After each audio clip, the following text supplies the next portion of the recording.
Stock market investing എന്ന് കേൾക്കുമ്പോൾ തന്നെ പലർക്കും പേടിയാണ്.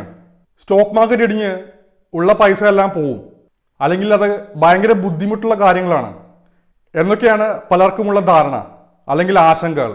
എന്നാൽ ഇത്തരത്തിലുള്ള ധാരണകൾ തെറ്റാണെന്നും ഇങ്ങനെയൊന്നും അല്ല എന്നും ഈ വീഡിയോ കണ്ടു കഴിയുമ്പോൾ നിങ്ങൾക്ക് മനസ്സിലാവും. ആദ്യമായി തന്നെ നിങ്ങൾ എന്തുകൊണ്ട് സ്റ്റോക്ക് മാർക്കറ്റിൽ ഇൻവെസ്റ്റ് ചെയ്യണമെന്ന് നോക്കാം.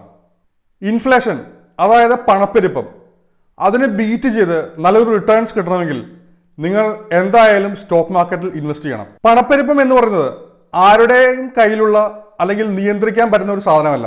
നമുക്ക് ചെയ്യാൻ കഴിയുന്നത് പണപ്പെരുപ്പം കൂടിയാലും നമുക്ക് റിട്ടേൺസ് വർദ്ധിപ്പിക്കുന്നത് വഴി, അതായത് നമ്മുടെ ഇൻകം സോഴ്സ് വർദ്ധിപ്പിക്കുകയോ അല്ലെങ്കിൽ പണപ്പെരുപ്പത്തെക്കാൾ കൂടുതൽ റിട്ടേൺസ് തരുന്ന എന്തെങ്കിലും രീതിയിൽ ഇൻവെസ്റ്റ് ചെയ്യുക.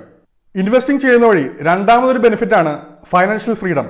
വാറൻ ബഫറ്റ് പറഞ്ഞ ഒരു കോട്ട് ഞാനിവിടെ ഓർക്കുന്നു. അതായത് നിങ്ങൾ ഉറങ്ങുമ്പോഴും നിങ്ങൾക്ക് പൈസ വരാനുള്ള അല്ലെങ്കിൽ ഒരു ഇൻകം വരാനുള്ള ഒരു മെത്തേഡ് നിങ്ങളുടെ കയ്യിലില്ല എങ്കിൽ നിങ്ങൾ ജീവിതകാലം മുഴുവൻ അല്ലെങ്കിൽ മരിക്കുന്നത് വരെ നിങ്ങൾ പണിയെടുക്കേണ്ടി വരും.